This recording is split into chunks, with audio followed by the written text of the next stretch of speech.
Ya, selamat siang semuanya. Ketemu lagi dalam mata kuliah pelayanan resep.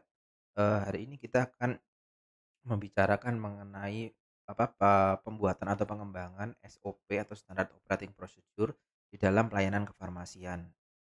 Oke, untuk materinya adalah sebagai berikut.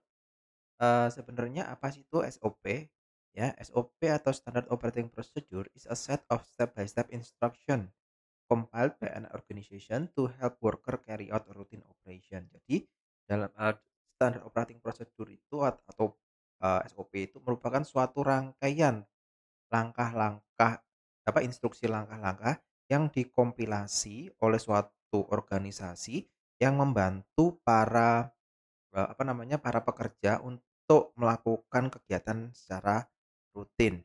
Dalam hal ini adalah suatu instruksi yang dilakukan tahapan-tahapan yang dilakukan oleh farmasi, baik itu farmasi di rumah sakit, di apotek, di klinik maupun di puskesmas untuk melakukan pekerjaan secara rutin. Nah, kenapa sih hal itu perlu dilakukan?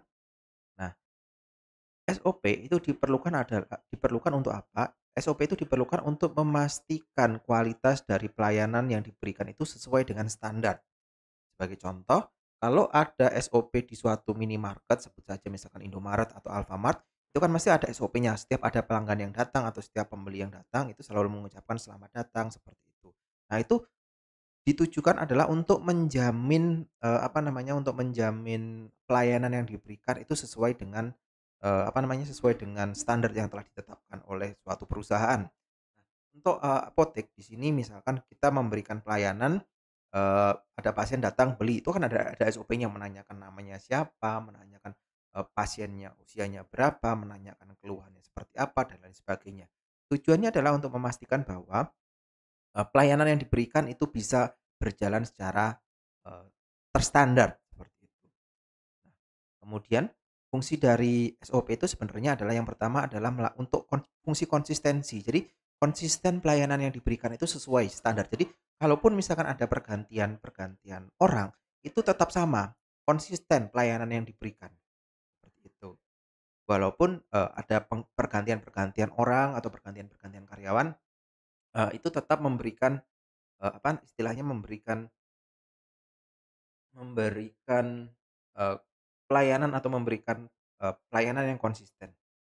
Kemudian, fungsi dari SOP itu berikutnya adalah menurunkan yang namanya kesalahan atau error reduction. Kenapa? Karena di dalam SOP itu tertulis dengan jelas tahapan-tahapan apa yang perlu dilakukan oleh seorang karyawan atau oleh seorang apoteker dalam kegiatan pelayanan kefarmasian apapun itu. Nah, dengan adanya standar yang dilakukan adanya langkah-langkah yang harus dilakukan tersebut, maka dapat digunakan untuk menurunkan kesalahan yang mungkin saja terjadi. Sebagai contoh, kalau misalkan kita berbicara di pelayanan, misalkan ada seorang pasien datang ke apotek untuk membeli obat, langsung aja dilayani oleh, apoteker yang bertugas, tanpa menanyakan berapa usia pasien dan lain sebagainya. Ternyata pasiennya itu adalah pasien anak-anak. Nah, itu kan merupakan suatu kesalahan. Sehingga untuk menghindari kesalahan yang terjadi tersebut, kita bisa melakukan kita bisa membuat SOP untuk, eee, apa saja yang harus ditanyakan kepada pasien, kemudian, langkah-langkahnya seperti apa, itu harus tertulis secara jelas dan detail di dalam SOP. Kemudian yang namanya SOP itu juga berfungsi sebagai komunikasi. Komunikasi antara siapa? Komunikasi antara pimpinan atau pemegang pemegang, stakeholder dengan, pelaksana seperti itu. Itu adalah suatu bentuk komunikasi dari SOP, suatu fungsi dari SOP. Nah, kemudian berikutnya demikian adalah fungsi dari SOP. Nah, implementasi dari SOP, Standard Operating Procedure, are needed to ensure that services are in accordance with the standard and flow. Jadi sesuai dengan alur dan sesuai dengan, selain sesuai dengan alur, itu sesuai dengan standar. Nah, implementasi dari SOP itu bisa dilakukan dimanapun, di setting apapun seperti itu. Sebagai contoh misalkan di rumah sakit itu mesti ada SOP. Setiap bagian itu memiliki SOP-nya tersendiri dan berbeda berbeda apa namanya, berbeda bagian itu juga memiliki SOP yang berbeda. Sebagai contoh kalau kita mengambil satu skup aja di bagian instalasi farmasi rawat inap, itu juga memiliki SOP yang berbeda dengan instalasi rawat jalan. Begitu juga dengan, gas medis dan lain sebagainya, itu memiliki SOP yang berbeda-beda. Kemudian, eee, pedagang besar farmasi itu juga seharusnya juga selalu memiliki SOP. Misalkan waktu ada penanganan keluhan dari customer atau adanya retur dari apotek, atau adanya retur dari rumah sakit dan lain sebagainya, itu ada SOP-nya. Kemudian di puskesmas itu juga ada, apotek ada, di klinik ada. Jadi sebaiknya memang, di instalasi farmasi itu kita harus bisa mengembangkan SOP yang sesuai dengan standar dan, tujuan dari, masing-masing bidang tersebut. Kemudian berikutnya manfaat, apa namanya, manfaat dari SOP itu yang pertama adalah sebagai information disclosure.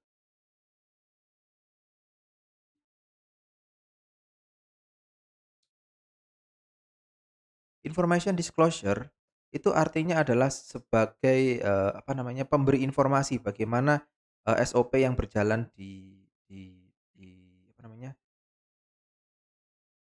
di suatu pelayanan seperti kemudian konsistensi, maksudnya konsistensi di sini adalah apa, yang namanya SOP itu bisa kan terstandar ya, kalau sudah terstandar atau sudah konsisten, itu berarti bisa memberikan pelayanan yang konsisten, tidak ada perubahan walaupun orang yang melakukan, apa namanya, yang melakukan pelayanan itu bisa saja orangnya berbeda-beda.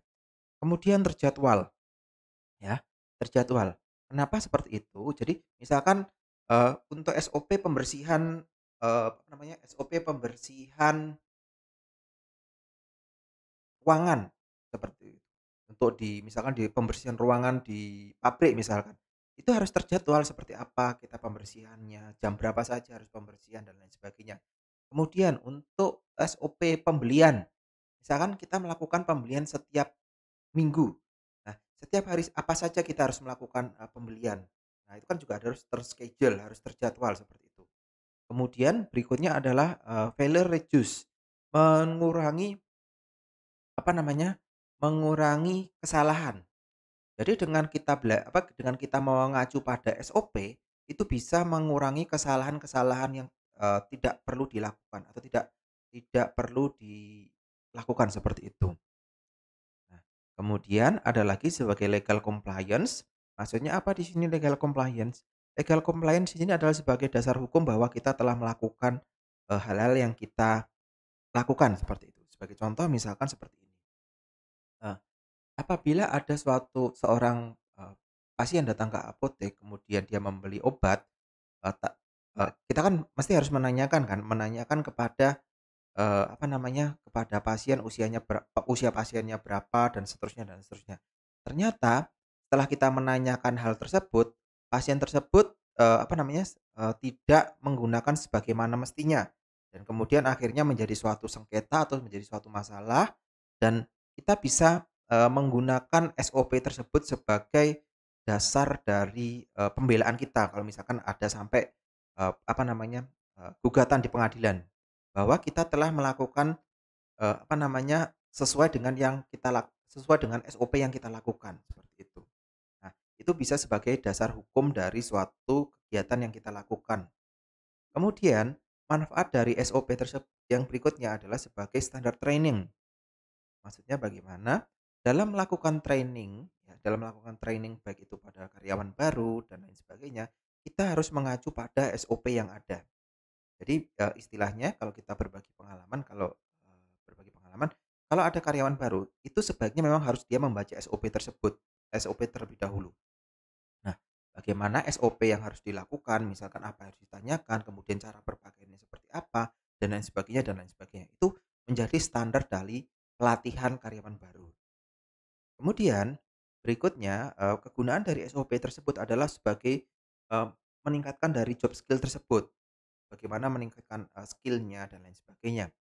Kemudian berikutnya itu bisa digunakan sebagai auditing ya. auditing dalam proses pelayanan kefarmasian yang kita berikan, ya.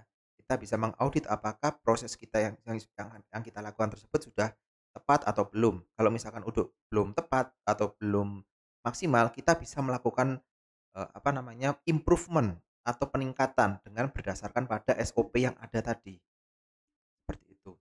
Nah, itu adalah manfaat dari, SOP. Kemudian, nah, bagaimana sih,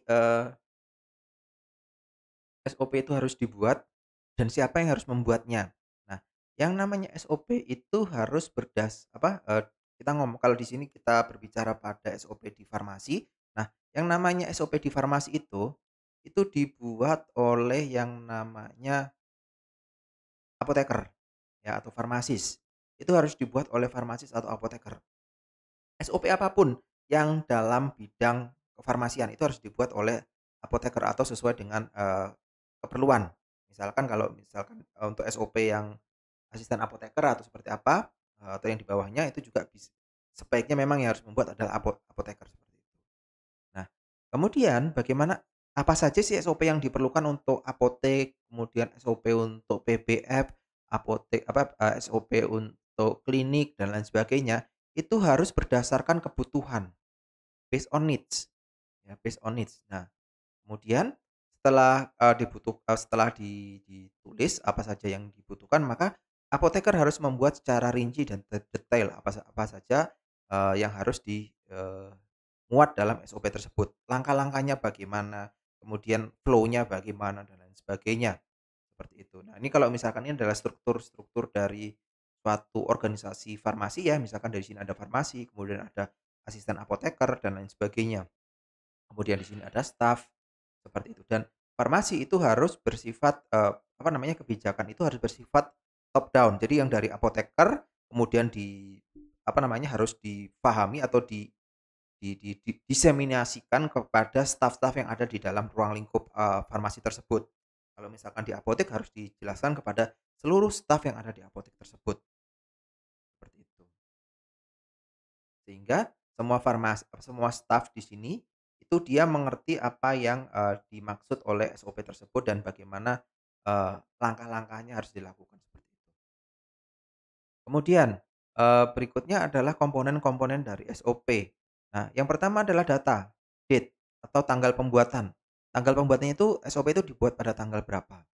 Kemudian itu adalah revisi ke berapa. Kemudian otorisasinya siapa saja. Kalau misalkan di apotek ya, kalau di apotek itu otorisasinya adalah dibuat oleh apoteker dan diotorisasi oleh, siapa namanya, diotorisasi oleh, pemilik sarana apotek, seperti itu, ya. Kemudian ada PIC, person in charge.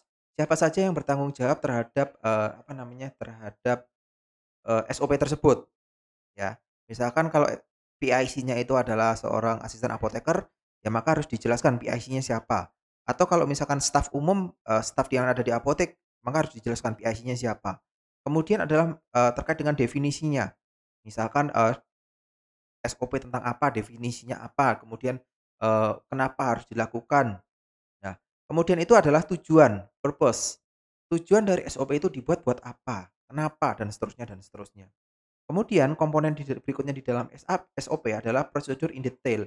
Jadi prosedur yang harus dituliskan oleh, apoteker, dalam hal ini adalah apoteker penanggung jawab instalasi farmasi, penanggung jawab apotek dan lain sebagainya. Prosedur itu harus ditulis secara detail, ya. Prosedur itu harus ditulis secara detail.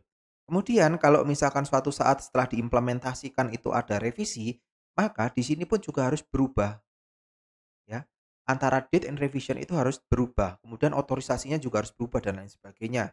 Jadi kalau ada perubahan, maka SOP itu juga harus dirubah. SOP-nya juga harus dirubah supaya kalau misalkan ada audit, ada masukan atau ada improvement itu juga harus diubah. Untuk apa? Tujuannya adalah untuk meningkatkan kualitas pelayanan kita. Supaya kualitas pelayanan itu tidak turun, kalau bisa bahkan meningkat seperti itu. Itu adalah komponen dari SOP yang harus ada dalam setiap SOP. Nah, berikut ini adalah contoh dari, SOP dalam apotek. Sebagai contoh adalah misalkan SOP atau, eee, kalau dalam bahasa Indonesia adalah SPO, apa namanya, SPO standar prosedur operasi. Misalkan ada kalau ini yang di apotek ya, di apotek apotek yang pertama adalah pemilihan dan perencanaan obat. Bagaimana cara memilih obat yang harus, ada di dalam apotek kita, kemudian bagaimana perencanaannya, berapa jumlah yang harus direncanakan, pengadaannya bagaimana, kalau barang datang apa yang harus dilakukan, itu juga semuanya harus tertulis. Kemudian pencatatan apa saja yang harus dilakukan, bagaimana mencatatnya, siapa yang harus mencatat, dan lain sebagainya. Kalau untuk penyimpanan bagaimana, apakah harus ada review misalkan suhu dan lain sebagainya. Kemudian bagaimana cara pendistribusian suatu obat dan lain sebagainya, itu juga harus ada. Nah, ini, standar ini itu harus ada dalam setiap apotek, ya. Dalam setiap apotek itu harus ada SOP-nya, minimal ini, ya. Ini berdasarkan standar dari Ikatan Apoteker Indonesia, apa namanya, SOP itu harus ada sebanyak 18 SOP. Siapa yang harus membuat? Yang harus membuat adalah apoteker dan kemudian didesiminasikan kepada asisten apoteker dan atau staf yang ada di dalam apotek tersebut. Ya, ini adalah contohnya misalkan untuk pendelegasian wewenang apoteker, konsultasi apoteker dan lain sebagainya. Ini harus ada. Kemudian yang terakhir adalah ini adalah contoh dari, SOP ya. Yang pertama tadi kan kalau ada kita sudah kita, sebutkan bahwa harus ada date, harus ada tanggal. Oke, kita lihat dulu di tanggal di sini ada. Oke, tanggal terbitnya tanggal berapa SOP-nya ini, kan ada ya tanggalnya ya. Kemudian nomor dokumennya berapa, itu harus ada juga. Kemudian ada revisi, ada halaman dan, autorisasinya atau ditetapkan oleh siapa. Kemudian ada pengertian, tujuan, kebijaksanaan, prosedur. Nah, ini adalah misalkan contoh dari pemilihan dan perencanaan obat, ya. Pemilihan dan perencanaan obat itu meliputi misalkan ini prosedurnya yang pertama apoteker memilih jenis dan jumlah obat dalam 1 bulan dan seterusnya, kayak kemudian menulis, apa namanya, dibantu asisten memeriksa obat yang sudah habis atau hampir habis melalui pengamatan visual atau dicatat di buku defekta dan lain sebagainya. Jadi, yang namanya SOP atau prosedur itu harus ditulis dengan detail, siapa saja yang harus terlibat dan lain sebagainya. Ini adalah berikutnya adalah contoh dari SOP dari penerimaan obat. Ya, kalau SOP penerimaan obat misalkan, menerima fisik obat dari pengertiannya adalah seperti ini, kemudian tujuannya adalah seperti ini, prosedurnya seperti ini. Ya misalkan memeriksa legalitas waktu, surat jalan, dan identitas apotek pemesan dan identitas distributor. Kemudian, asisten apoteker atau apoteker yang bertugas itu sedang mencocokkan surat pesanan dan lain sebagainya, ya. Nah, kemudian disetujui oleh siapa dan ditetapkan oleh siapa, itu adalah contoh dari, SOP. Oke, mungkin, sekian dulu, apa namanya, pertemuan kita pada kali ini mengenai SOP. Kalau mungkin misalkan ada yang ditanyakan, silakan ditanyakan. Terima kasih, selamat siang.